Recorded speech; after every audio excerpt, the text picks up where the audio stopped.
नमस्कार, बी न्यूज मध्ये आपलं स्वागत। मी गायत्री कुलकर्णी। सुरुवातीला एक नजर दिवसभरातील ठळक बातम्यांवर। भर उन्हात नागरिकांच्या गॅस सिलेंडरसाठी रांगा। पोलीस बंदोबस्तात सिलेंडरचं वितरण सुरू असतानाही कर्मचारी आणि ग्राहकांमध्ये वादावादी। जिल्ह्यातील गॅस एजन्सी धारकांसाठी प्रशासनाकडून मार्गदर्शक सूचना जारी। ऑनलाईन नोंदणी केलेल्या ग्राहकांना केवळ घरपोच सिलेंडर मिळणार। सिलेंडरचा साठा किंवा काळा बाजार करणाऱ्यांवर कठोर कारवाई होणार।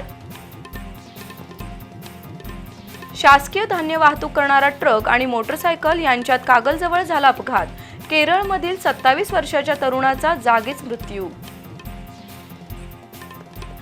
गांधी मैदानमधून जाणारा नाला वळवण्याचं काम संथ गतीनं। कोल्हापुरातील साकोली कॉर्नर परिसरातील रस्ता 6 महिने खोदून ठेवल्यानं नागरिक वैतागले। आणि युद्धजन्य परिस्थितीचा शेअर बाजाराला फटका। 829 अंकांनी घसरून सेन्सेक्स आला 76,034 वर, तर निफ्टी 227 अंकांनी घसरून 23,639 वर बंद।